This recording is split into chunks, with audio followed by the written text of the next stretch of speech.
Ես ուզում եմ ասել, որ Ուկրաինայում աչ սեկտոր կոչվածի բանդերականների ղեկավարը Յուրա Շուխևիչը մոտավորապես 1.5 տարի մենք խցակից ենք եղել։ Այսօր ես կարող եմ ասել, որ ես մասնակցել եմ դրան ինչ-որ իմաստով,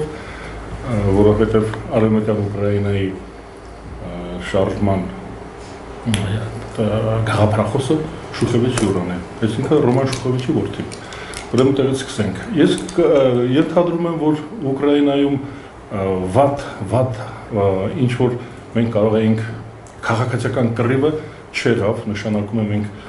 գուցե մեր աղոթքն էլ օգնեց, որովհետև շատ-շատերի համար դա շատ կարևոր էր, ովքեր որ համակրում են Ուկրաինային, ովքեր որ համակրում են կողմնակից ենք ժողովրդավարությանը եւ ազատությանը, նրանց բոլորի աղոթքը տեղ հաստատված տերությունին, որովհետև շատ հավանական էր, որ քաղաքացիական կռիվներ կլինեն, դրանից մենք կարծես թե խուսափեցինք։ Մնում է ինչ ենք սպասում։ Ես կարծում եմ, որ տեխնիկական խնդիրներ են մնացել, որոնք որ լուծվելու են։ Գերտերությունները ըստ էության կգան համաձայնության, Բժինսկին ասում են ֆինլանդիական տարբերակը։ Այսինքն Ուկրաինան կդառնա համագործակցող բարիդրացական հարաբերությունների մեջ կլինի եւ Արևմուտքի հետ եւ Ռուսաստանի հետ, որովհետեւ վերջին հաշվով Ուկրաինան ցանկացած երկրի տրվելիք ամենածանր բանն է, այդպես կտրվի այդ Ես ուզում եմ ձեզ մի վիճակագրություն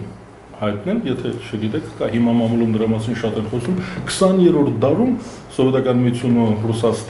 Ռուսաստան Սովետական միությունը եւ նորից Ռուսաստանը 50 անգամ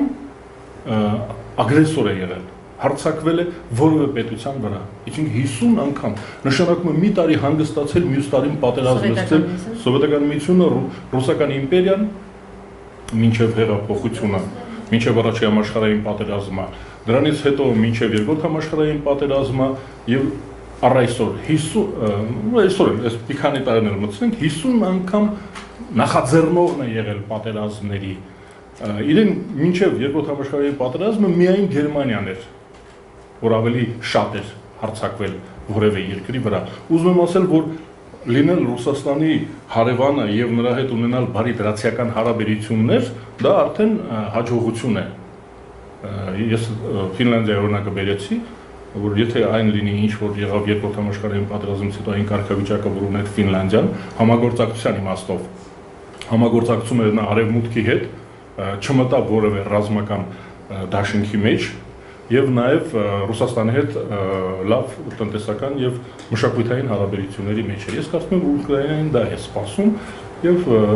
մի կարեւոր բան կա, ժողովրդավարությունը Ուկրաինայում կարող է տարածվել նաեւ տեղափոխվել Ռուսաստան, այսինքն Ռուսաստանում կսկսվի ժողովրդավարությունը Ուկրաինայի ազդեցությամբ։ Ես մտածում եմ, որ դա մեծ բան է բոլորիս համար։ Դրական կանխատեսումն է, խնդրեմ։ Շատ բարի։ Ուրեմն ես ի տարբերություն ձեր խցակցի, իհարկե դա շատ կարող է, ես էլ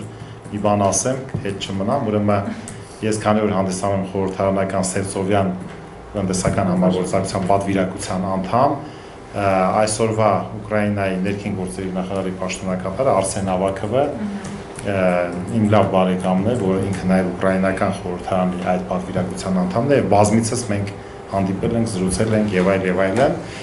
սա այսպես մի քիչ հավասարակշռությունը պահպանելու համար, բայց ասեմ, որ Ուկրաինա ասելով ինչ ենք մենք պատկերացնում, պետք է սրա մասին որևէ մեկը չի ասում, դուք եկեք չափերը պատկերացնենք, Եվրոպայի կենտրոնում մոտավորապես գտնվող 603,000 քառակուսի կիլոմետր տարածք ունեցող պետություն, որտեղ կա շուրջ 50 միլիոն բնակիչ։ Պատկերացրեք, սա բուֆերային երկիր է, ինչի համար եմ ասում, սակայն Ուկրաինան այսօր հայտնվեց նաև տնտեսական կոլապսի այսպես մեջ, դուք իմացաք, որ բյուջեն նաև այսօր հանրապետարանը 0 է,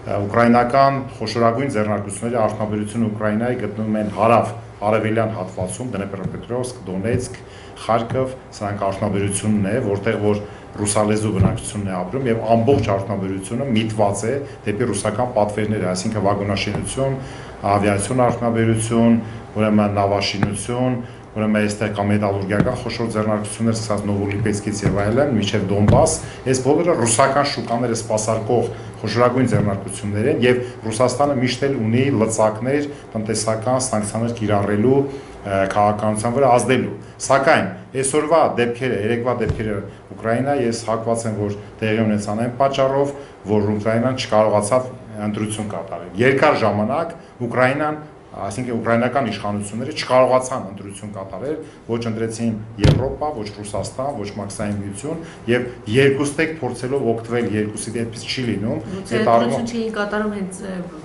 մեծ խնդրի համար ընտրություն կատարելու։ Այո, բայց դա եթե ինչ-որ մի ժամկետից դուրս է, ուրեմն դա հետևանքներ է ունենում լուրջ։ Իհարկե, ընտրությունը ուկրաինական ժողովրդինն է եւ գնահատականներ տալ այստեղ ինչներ ճիշտ, ինչներ սխալ տեղին չի։ Ուկրաինան իր ընտրությունը կատարեց, ցանկացած դեմոկրատական ժողովրդավարական քայլ ես ողջունում եմ։ Իհարկե 82 զոհերը եւ հարյուրավոր վիրավորները դա բացարձակ ես ցավում եմ եւ ինձ հավակնություն եմ հայտնում այդ զոհերի ընտանիքներին եւ վիրավորների համար իհարկե սա բացարձակ ուրեմն անտեղի, բայց սա պայքարի արդյունք է, իրենք են ընտրել այդ ճանապարհը։ Ինչ վերաբերում է հետագա զարգացումներին, ես կարծում եմ, որ Ուկրաինայի նման խոշոր պետությունը Եվրոպայի կենտրոնում մասնատված վիճակում աշխարհի որևէ գերտերության շահերից չի բխում, որտեղ մասնատված նոր ձևավորված պետությունների հետ բանակցություններ վարելը եւ ինչ որ մի միության մեջ, ինչ որ մի ձևաչափի մեջ ներքաշելը շատ ավելի բարդ է, քան ամբողջական Ուկրաինան։ Ես կարծում եմ շուտով եւ շատ արագ կձևավորի ուկրաինական իշխանությունները, մենք կտեսնենք, որ այնուամենայնիվ եւ Ռուսաստանը եւ Եվրոմիությունը, հատկապես Գերմանիան եւ Միացյալ Նահանգները որոշակի բանակցությունների արդյունքում կձևավորեն այնուամենայնիվ ուրեմն որոշակի եւ մասնատված Ուկրաինան որևէ մեկին պետք չի։ Սակայն ցավալի է, որ ուկրաինական պետությունը եւ ժողովուրդը տնտեսական առումով, սոցիալական առումով շատ կորցնում են, որտեղ այս դեպքերի շարունակականությունը մինչեւ մայիսի 25 տեղի ունեն նախագահական ընտրություններ, ձևավորվի իշխանություն, Ուկրաինան ուղղակի կորցնելու է այս առումով եւ բարձ չի թե ինչ է լինելու եւ նույնիսկ 15 միլիարդ կամ 20 միլիարդ եվրոյի 15-ը Ռուսաստանի, 20-ը Եվրոմիության են վարկերը, որ խոստանում են, դա պետք է այսպես իշխանություն ձևավորելու լիգիցին, որին այդ վարկերը տան, թե չէ ում են տալի այդ վարկերը։ Եվ Ուկրաինայի նման դա կլինի ջուրը ավազի վրա, ջուրը ավազի մեջ, որովհետև այդ վարկերը միանգամից կփոշիանան։ Այստեղ ու չեմ ուզում շատ լուրջ շահեր կա կապված ուրեմն Սեպսովյան նավատորմի հետ, Սևաստոպոլի հետ, ռուսական շահերի հետ։ Սա պետք է իհարկե գերտերությունների պայմանավորվածությունների արդյունք լինի, բայց իհարկե ուկրաինական պետության ճակատագիր որոշողը դա ուկրաինական ժողովուրդն է միանշանակ։ Չէ, ես կարծում եմ, որ բաժանումը այստեղ ասացի որևէ մեկին ձեռք չի տալի, աշխարհում այդպիսի բաժանումները հետևանքային լուրջ խնդիրներ են առաջացնում։ Այդ բաժանման արդյունքում սա Չեխոսլովակիան չի, ոչ էլ այդ փուլն է, ոչ էլ Հարավսլավիան է։ Ուկրաինական պետության այսպիսի մասնատումը, բաժանումը այսօր հետևանքային լուրջ խնդիրներ կառաջացնի աշխարհում եւ այդ այսպես երկբևեռությունը կամ երրաբևեռությունը, որ կա աշխարհում, իսկապես ինչ որ խնդիրներ կառաջացնի, որ այս հետ ճգնաժամային կամ ճգնաժամային փուլում բացարձակ պետք չի աշխարհի ոչ մի